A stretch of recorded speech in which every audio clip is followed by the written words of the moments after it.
It's 11 a.m. on November 11th, 1918. The guns on the Western Front go silent for the first time in 1,560 days. Soldiers who have crawled through mud at Passchendaele, who have watched friends drown in shell craters, simply stop firing and listen. They think this is the end. They are wrong. 20 years and 10 months from now, German tanks will cross into Poland and start a war that kills 60 million people. The path between those two mornings is not an accident. This is the story of what really happened before World War II broke out.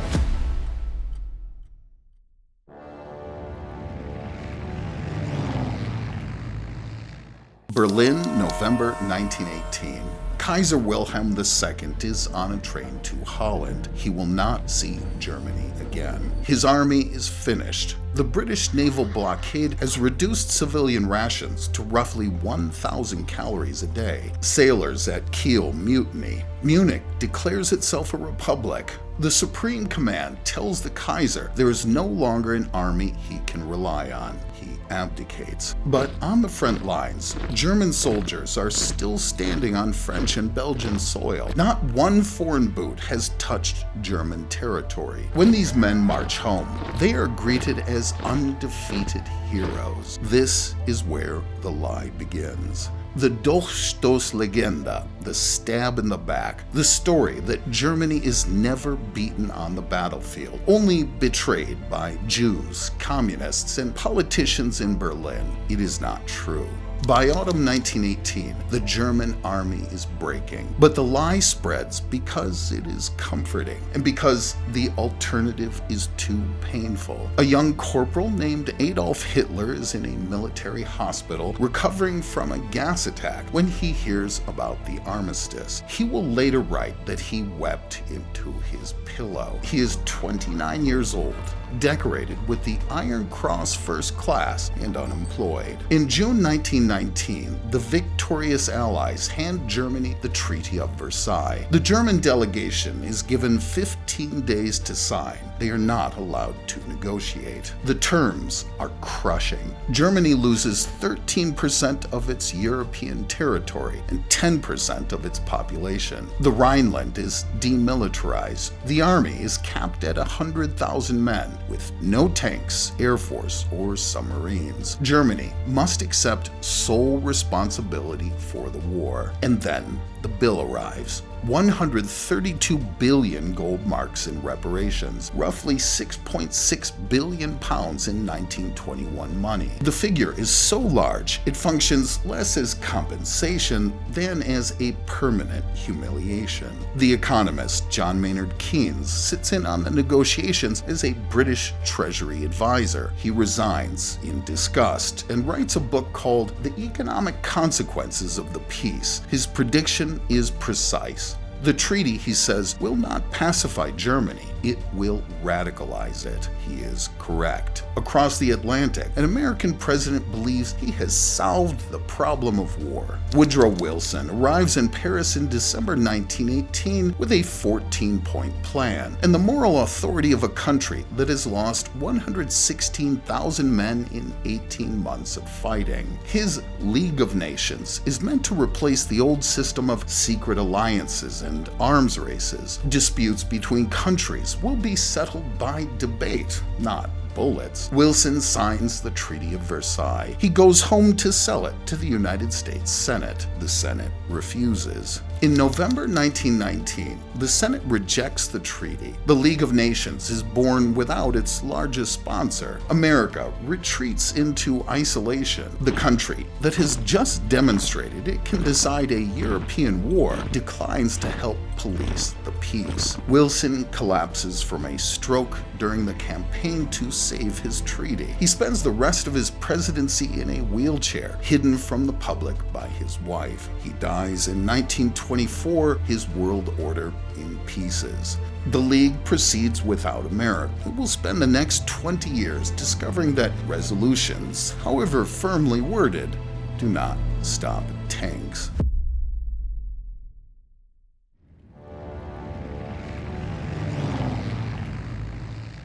Berlin, 1923. A loaf of bread costs 200 billion marks. This is not an exaggeration. It is the official rate. Germany's currency has collapsed. The Weimar government, unable to pay reparations, prints money. Then it prints more. By November 1923, $1 American is worth 4.2 trillion German marks. Workers are paid twice a day so they can spend their wages before they become worthless. Photographs from this period show people burning bills in their stoves because the paper is cheaper than firewood. A widow's life savings, 20 years of careful saving, can no longer buy a tram ticket. This is the soil Adolf Hitler grows in. In November 1923, Hitler tries to seize power in Munich. He bursts into a beer hall, fires a pistol into the ceiling, and declares a national revolution. The Bavarian police shoot it down the next morning. 16 Nazis and 4 policemen are killed. Hitler is arrested. His trial becomes a stage. He turns the courtroom into a platform, lecturing the judges on national betrayal. He receives 5 years for treason and serves 9 months in Landsberg prison, where he's given a comfortable cell, regular visitors, and a typewriter.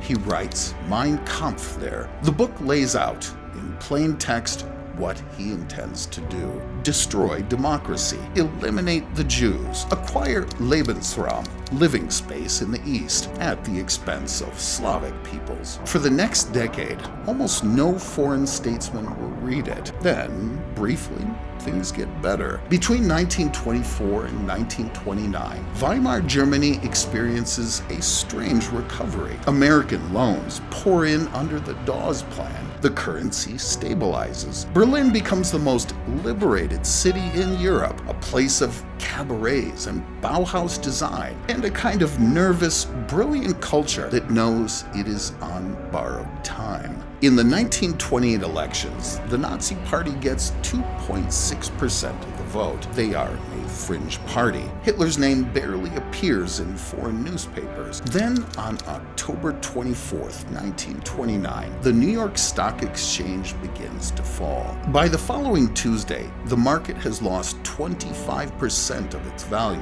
American banks that have been propping up Germany call in their loans. The German economy, built on borrowed dollars, has nothing to fall back on. By 1932, 6 million Germans are unemployed. 1 in 3 workers. Soup kitchens stretch for blocks. In the elections of July 1932, the Nazi Party wins 37.3% of the vote, the largest share of any party. They are now the largest faction in the Reichstag. Hitler is not yet chancellor. He's being kept out by President Paul von Hindenburg, an 84-year-old field marshal who privately calls him that Bohemian corporal. But the political establishment is exhausted. Coalition after coalition collapses. The streets are owned by paramilitaries. On January 30th, 1933, the conservative politicians around Hindenburg make a calculation. They will bring Hitler into government as chancellor, surrounded by old-school ministers who can control him. The vice-chancellor, Franz von Papen, tells a friend, "We have hired him." Within 18 months, Hindenburg is dead. The political opposition is in concentration camps, and Hitler is the absolute ruler of Germany. The men who hire him learn too late that this is not a man who can be hired.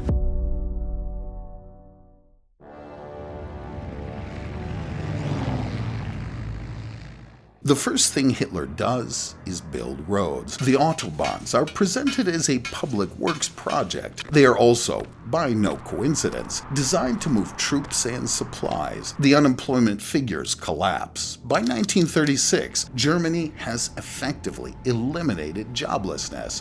Workers cheer. Industrialists cheer. The world watches and decides that maybe this Hitler fellow is mostly bluster. Behind the public projects, something else is happening. Versailles forbids Germany an air force. Hitler builds one in secret, disguised as a flying club, then unveils it in March 1935. It is called the Luftwaffe. It already has 2,500 aircraft, more than the Royal Air Force. Versailles caps the German army at 100,000 men. Hitler announces conscription and a target strength of 550,000. Versailles forbids tanks. Heinz Guderian, an obscure German officer who has spent the past decade reading British military theorists like Liddell Hart and Fuller, is given a budget. He builds 3 panzer divisions and develops a doctrine of fast, deep armored thrusts. The doctrine does not yet have a name. Later, it will be called Blitzkrieg. Britain and France protest, then do nothing. In March 1936, Hitler sends a small force across the Rhine into the demilitarized zone. The German generals are terrified. They have orders to retreat at the first sign of French military response. Hitler will later admit that the 48 hours after the Rhineland reoccupation are the most nerve-shredding of his life. The French could stop him with a single division. They have 90 divisions on standby. They do nothing. The German General Staff, watching from Berlin, draws a conclusion that will shape the next 3 years. The Western democracies will not fight. While Europe is distracted by Hitler, the war has already started somewhere else. September 18th, 1931, Mukden, Manchuria. A small explosion damages a Japanese-owned railway. The damage is so minor that a train passes over the same section minutes later. The Japanese Kwantung Army, stationed in the region, blames Chinese saboteurs. The bomb has been placed by Japanese officers. The whole thing is a pretext. Within 5 months, Japan has overrun all of Manchuria, an area larger than France and Germany combined. They install Puyi, the last emperor of China, deposed as a 6-year-old in 1912, is the puppet ruler of a new state called Manchukuo. He is brought out of retirement and given a uniform. The League of Nations sends a commission. The commission produces the Lytton Report, which condemns Japan in measured language. Japan walks out of the League in 1933. There are no consequences. 6 years later, on July 7th, 1937, Japanese soldiers exchange fire with Chinese troops near the Marco Polo Bridge outside Beijing. Japan uses this incident to launch a full invasion of China. By the end of the year, they have taken Shanghai and Nanjing. What happens in Nanjing between December 1937 and February 1938 is one of the worst civilian massacres of the 20th century. Estimates of the dead range from 200 to over 300,000. Mass executions, tens of thousands of rapes, pregnant women bayoneted, children murdered in front of parents. A German businessman named Joseph Rabe, a member of the Nazi Party, sets up a safety zone in the city and saves an estimated 250,000 Chinese lives. He writes letters to Hitler describing what he is seeing. The letters are filed away. On December 12, 1937, Japanese aircraft attack and sink the USS Panay, an American gunboat on the Yangtze River, killing 3 people, including 2 American sailors. The Japanese government apologizes and pays compensation. President Roosevelt wants to impose a naval blockade. The British, terrified of provoking another front, refuse. The Americans accept the apology and cash the check. The world has now received a clear demonstration that aggression has no cost.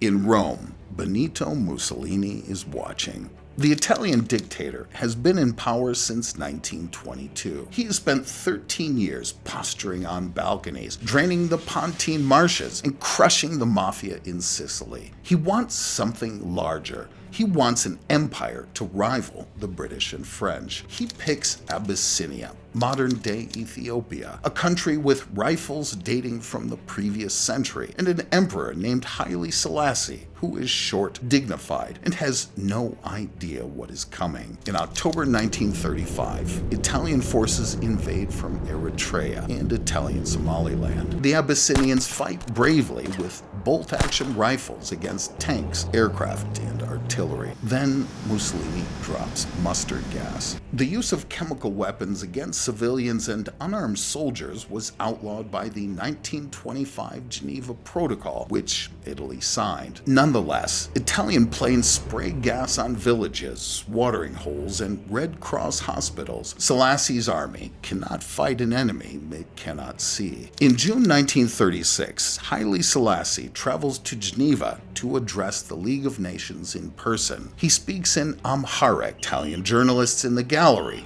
boo and whistle until they are thrown out. His speech is one of the great moral documents of the 20th century. He warns the assembled diplomats that what is done to his country will be done to them. He says, "It is us today, it will be you tomorrow." The League imposes economic sanctions on Italy. The sanctions exclude oil, coal, and steel, which is to say they exclude everything that matters. Mussolini will later admit that if oil sanctions had been imposed, he would have had to withdraw from Abyssinia within a week. They are not imposed. Selassie goes into exile in Bath, England, where he will live quietly until 1941. His country will not be liberated until British forces arrive in 1941, 6 years after the invasion. Mussolini reads this lesson clearly. The democracies will not fight. He turns toward Hitler. In July 1936, generals in the Spanish army stage a coup against the elected Republican government. The coup half succeeds. Spain splits. A civil war begins that will last almost 3 years and kill perhaps 500,000 people. It becomes a laboratory. Hitler sends the Condor Legion,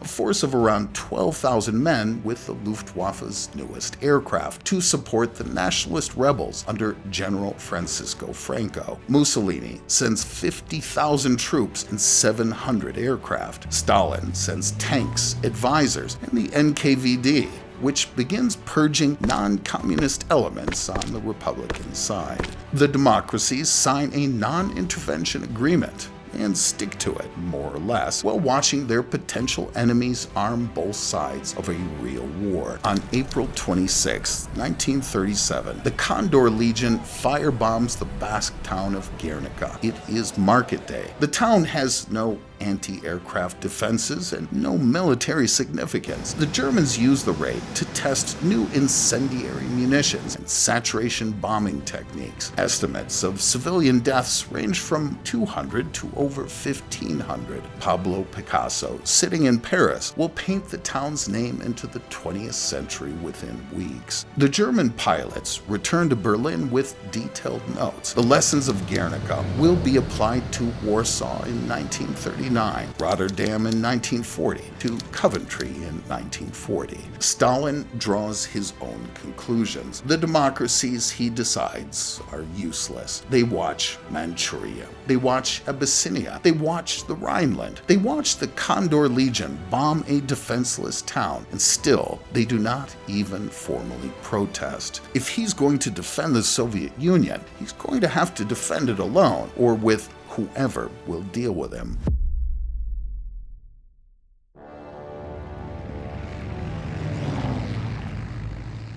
Hitler turns to his birthplace, Austria, the rump state left after the dismantling of the Habsburg Empire in 1919, has been governed since 1934 by an authoritarian Christian social regime. The current chancellor, Kurt Schuschnigg, has resisted Nazi pressure to merge with Germany. In a final attempt to preserve independence, he announces a referendum on Austrian sovereignty. Hitler cannot allow this referendum. If Austrians vote to remain independent, the entire pretext of pan-German unity collapses. On March 11th, German troops mass on the border. Schuschnigg appeals to Mussolini for support. Mussolini, who in 1934 had moved Italian divisions to the Brenner Pass to deter exactly this kind of move, this time stays silent. Hitler weeps with gratitude when he hears the news. He sends Mussolini a personal message. "Tell him I shall never forget him for this." On March 12, 1938, German troops cross the Austrian border. They are greeted with flowers. Within 24 hours, the Anschluss is complete. Austria ceases to exist as an independent country. It will not exist again until 1955. Schuschnigg is sent to Dachau, where he will survive the war. In Britain, Prime Minister Neville Chamberlain registers a formal protest. Then he goes back to managing the budget. Hitler now turns to Czechoslovakia. The country, created at Versailles in 1919, contains roughly 3 million ethnic Germans concentrated in a horseshoe-shaped border region called the Sudetenland. The Sudetenland also contains the Czech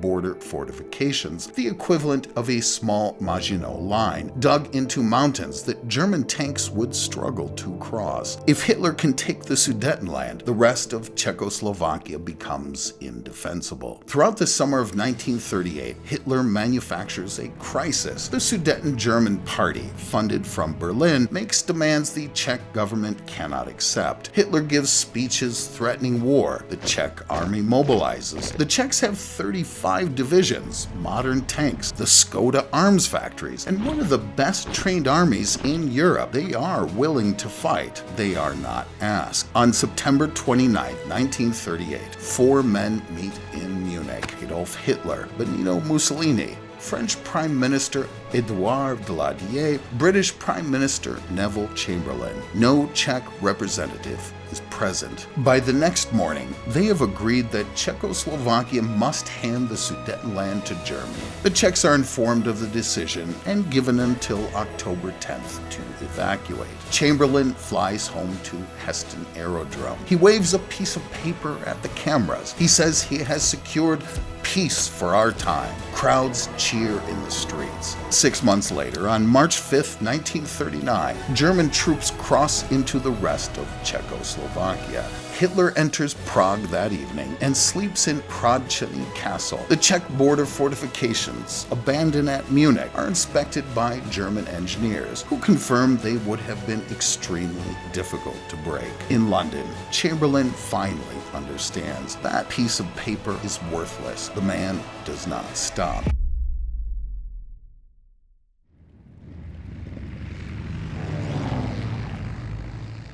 The pretext, again, is ethnic Germans. The Free City of Danzig on the Baltic is placed under League of Nations administration at Versailles. The Polish corridor cuts East Prussia off from the rest of Germany. Hitler demands both back. The Poles refuse. On March 31st, 1939, Britain and France issue a guarantee of Polish independence. They will declare war on Germany if Poland is attacked. The guarantee is meaningful only if it can be backed up. Britain and France have no way to actually defend Poland. A serious defense would require a Soviet alliance. Throughout the summer of 1939, British and French diplomats traveled to Moscow to negotiate with Stalin. They send mid-level officials by slow boat. They take weeks to reply to Soviet proposals. They cannot give Stalin what he wants, which is a guarantee that Soviet troops can enter Poland and Romania to fight Germany on those countries' soil. Poland and Romania,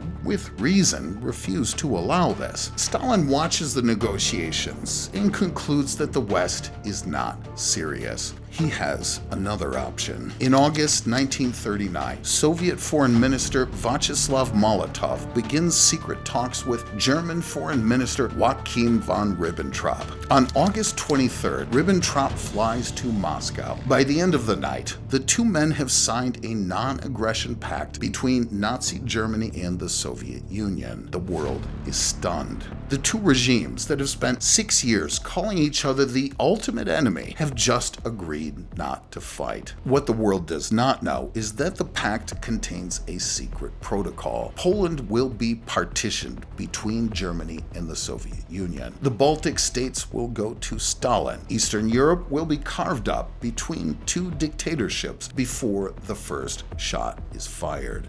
In Berlin, Hitler signs his orders for the invasion of Poland. Date September 1st, 1939. The final week of August 1939 is one of the most documented weeks in modern history. The diplomatic cables survive. The minutes of cabinet meetings survive. The despair of the men trying in a few hours to undo 20 years of bad decisions survives. In London, Chamberlain orders the Royal Navy to a war footing. In Paris, French reservists are called up. In Warsaw, Polish Foreign Minister Józef Beck refuses to negotiate over Danzig. In Rome, Mussolini sends Hitler a list of military supplies Italy would need to enter the war. The list is so long, it functions as a refusal. Hitler is briefly shaken. On August 25th, he postpones the invasion by 6 days. The German troops massed on the Polish border are pulled back to staging areas. Some of them stay in their positions, having missed the recall order. Then,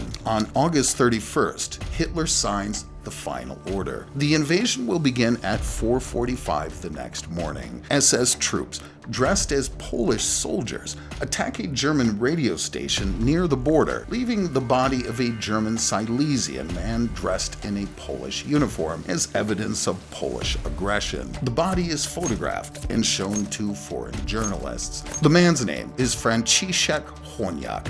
He is a Catholic farmer who was arrested the day before. He was murdered by lethal injection so that his body can be photographed in the right place. At 4:45 on September 1st, 1939, the German battleship Schleswig-Holstein, on a courtesy visit to Danzig, opens fire on a Polish military depot at point-blank range. German tanks crossed the Polish border at 50 different points. 2 days later, on September 3rd at 11:15 in the morning, Neville Chamberlain speaks to the British people on the radio. He explains that the British ambassador in Berlin has handed the German government a final note. No reply has been received. He says, consequently, this country is at war with Germany. He sounds like a man who has lost something he cannot replace. If you want to follow the story of the horrors of the Waffen-SS, check out our video here.